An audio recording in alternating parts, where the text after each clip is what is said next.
Hi everybody, this is Professor Diffley and welcome to Module 2 of Ethics and Criminal Justice. So this video this week will walk us through what you need to do this week, go over some of the concepts and ideas that you'll be focusing on, and really just get you acquainted with the material. So as always, if you have any questions, please feel free to email me, stop by my office if you're on campus. Alright, so let's start here in Module 2. So again, this is Module 2. Chapter 1, An Introduction to Ethics. This is the first module that contains course material, stuff that we'll be learning and that can be on the final. Really, this week is a very general introduction to key topics, concepts that will come up over and over in the course and that are really core to understanding what's going on. Well, let's start first with the student learning outcomes. For each module, you get a list like this with various learning outcomes. The way to view these are the things, the major things that you're going to have to be able to answer, and you will know by the end of the module. So the way I would look at this is I would use this list and try in your notes to start answering all of these one by one. That'll be a good way to cover them. So again, if you notice that they're on here and that they're going to be very, very important to what we're going to learn. Things we're going to look at here is what is good character? We're going to identify and describe why critical thinking. What is critical thinking? Why is it important to ethics? Articulate differences between morals, values, and ethics. These are often concepts that are mixed up in most people's minds. I think most people know what they mean, but it's hard separating them at sometimes. Identify where ethics and morals and values come from, and especially etiquette. Etiquette's the way we act towards each other, what's expected. Describe meta-ethics, which is covered in a it's covered in one of the required videos. Recognize and describe the concept of moral relativism. This is something we'll be going back and forth about. This is actually an important concept as well this week because it is what your discussion board question covers. We're also going to look at moral realism, moral absolutism, cultural relativism, which is very much connected to moral relativism, moral anti-realism, and moral subjectivism. We're going to identify and develop philosophical arguments. That's something we're going to be doing the entire course. And we're going to be able to describe and identify the differences between inductive and abductive reasoning. So again, these are the major learning outcomes and goals for this week.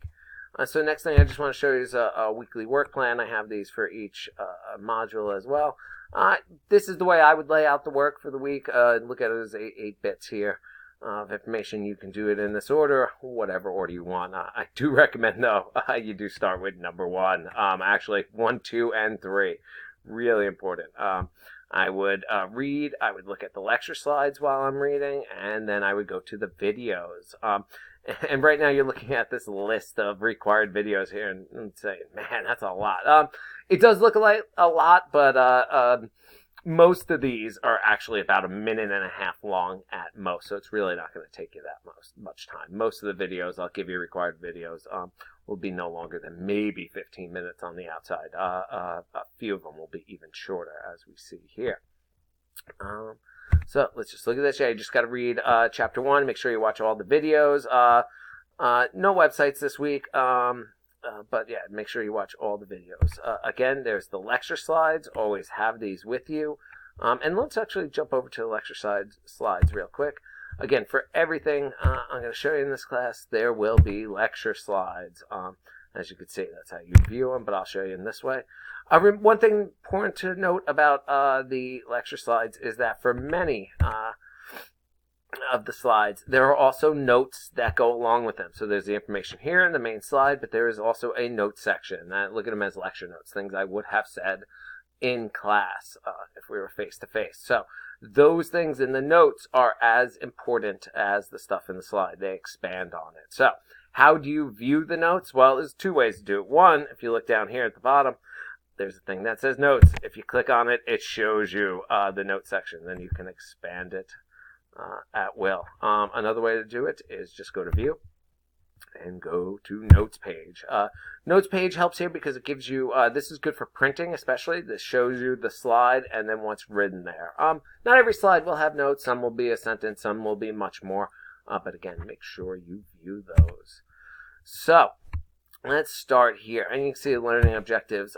These are specifically taken from the textbook. Combine those with the ones that I showed you before in Blackboard. But one of the first things we're going to start with, what is good character, right? Good character. Character is something we say about people. They have character. We often mean they're trustworthy, they're good. But what does that actually mean? And so philosophers, ethicists have come up with the idea that person who has good character does these three things. They have good principles, right? These are meant to guide their actions. So they believe the right thing. They believe they should do good. They have the conscience to actually internalize these. What does that mean? Well, it's one thing to say you have good principles, but unless they are actually internalized, they become part of the way you view the world, they won't actually help you, right? So you have to have good principles. They have to be part of who you actually are, and you need the moral courage to actually act on them. So what do you mean moral courage? It's not always easy doing the right thing, as I'm sure you all know, and you'll see in your careers and in your lives as you get further. Sometimes it's hard to do the right thing, especially when those around you want to do something else. It's not always easy to be that person to say, no, this is wrong. What we need to do is the right thing, and then to do it. So that's what we mean by moral courage. So what is good character? It's a combination. Someone said to have good character has all of these. They have good principles that guide their actions. They have internalized those principles, and they act on those principles. So let's jump back up here to see what ethics is. So just a broad overview. Ethics is a branch of philosophy that deals with the rightness or wrongness of human actions. In other words, what is the proper way to live? What is the way to be good? There are different kinds of ethics. There are group ethics. These are the ethics and obligations we owe to each other, right? So as a group, as humans, as people at STIC, students, classmates, all that sort of thing. Then there are professional ethics, and that's going to be the focus of much of this course, especially as we go in. Again, it's criminal justice ethics. This is a codification of special obligations that arise out of someone's choice to be in a profession. And these are things that maybe not everybody has to do, but when you're in the profession, I have them as an educator. There are specific ethics. Think about the way I grade, right? I have to treat everybody fairly. In grading, I don't look at names. I don't look at that. Why? To try to be professional. So that's what we're looking at there. Just wanted to point out, though, again, not just the stuff in the book and the slides, but there's also videos on all of this. And you're going to see, so here, if we just jump down here in the required videos folder, let's go to ethics defined. Again, this ethics defined, ethics minute-and-a-half video. Make sure you watch this, the videos and all the other ones, and they will give you extra definitions and really clarify it. So again, for all of these, make sure you're reading them and viewing them. What is ethics and morals? These are things that we often confuse. They're very similar. Morals, let's start on the right side. Morals are good conduct. They constitute permissible behavior, what we are supposed to do, our proper actions. Ethics is the study of morality. It's trying to figure out what is good. So morals are the good. Ethics is trying to figure out what is good and why, and how we should conduct ourselves. Morality, these are our beliefs concerning right and wrong. They can include judgments, values, rules, principles, theories. If you think about this, well, what are some examples of moral judgments? And when we look at people and the things they do, and we decide whether or not for ourselves, do we think that's a right thing? That's the kind of morality we're talking about here. Let's get into this. Values are judgments of worth of attitudes, statements, and behavior. So our values are what we judge to be the right thing, right? So all of us have values. You're going to find that a lot of us have the same values, and we all think it's probably the way we're raised, the societies we're raised, what is right and wrong, right? Most of us would argue stealing is wrong. That would be a value. Factual judgment is a judgment based on facts, right? We have something that we can verify empirically. Empirically means by evidence, something we can observe and say. We can say, if we see someone break a window, we can make a factual judgment that they broke the window. Why? We saw it, we have videotape of it, that sort of thing. Value judgments, though, are a little different. They are verified only through reason rather than, say, again, a videotape. To verify them, we make evaluative statements about them, right? What we value, why we say. And again, here's where we have logic. If we believe A, we believe B, then C is the correct belief there, the value judgment. So again, know the difference between these. Again, you can see they're very brief, what do I call it, definitions. Again, there's some in the videos. So a good way to do this as you're going ahead is, yes, you have the slides here, so you don't need to copy everything. But I do find that when you write these things down, it does help there. Let's look at other things. Laws versus morality. Laws are the baseline or boundaries of civil behavior. It's right. It's what the government, what we've all decided, and we'll get into that more, what we've decided the rules are.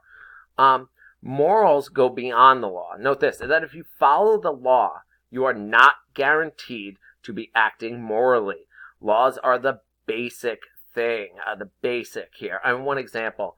Do you remember in Florida a few years ago, there was this video kit of these 3 teenagers who watched and videotaped a guy drown in a lake. Morally, most of us say that is wrong that they sat there and did nothing. They could have helped him. They could have saved him. They did nothing. However, did they break the law? No, they did not break the law. The way the laws are is they do not have a duty to save this person. Why? They don't owe them a duty, right? If it was their child, yes, they would have a duty to get in there and save him. This was a stranger, and they did not have to help him if they did not want to. So legally, they didn't break a law. But morally, we say that they could have done something, they should have done something. So again, very important. Just if you follow the law alone, you are not guaranteed to act morally. Morals require more than what the law says. Very important concept there. Can morality be taught? Yes, of course it is. Imagine if I just said no. I'd be like, course over. No, of course you can. We've been learning morals and ethics all our lives. Now what we're going to do is shift our focus into criminal justice, right? Our field here.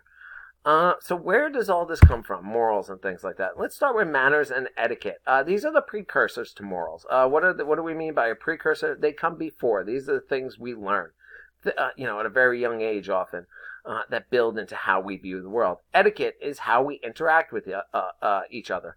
And just think about this. What is proper table etiquette? What is proper table, one form of etiquette, hold the door open for somebody if you see them coming. I was always taught if you're on public transportation, give your seat up to an elderly person or a pregnant woman or somebody with kids, that sort of thing. That's etiquette. Those etiquettes are the precursors, and they build, and they become our morals, right? If we do that thing, we help others, we're kind to each other. That is where we're going with these views. Ethics is central to criminal justice because morality is what distinguishes right from wrong. This is really a really big part of this. It's central to it. Morality is what distinguishes right from wrong. Criminal justice professionals are often trying to enforce the law, right? And that is someone's decided, and again, we'll get on later, of course, that this is the right thing to do. If you do something else, go against the law, broken the law, and this is what gives us the right to go after those people, punish them, that sort of thing. And so what does doing ethics mean? Deliberating about rightness or wrongness of actions, examining whether or not our reasons are right, are good, and we got to question our moral decision making. And again, we have to have important supporting considerations for all these. All right, well, that is the end of part 1 of this. I'm going to post a second part and I'll continue with the rest of this slide. So again, this is the end of part 1 for module 2.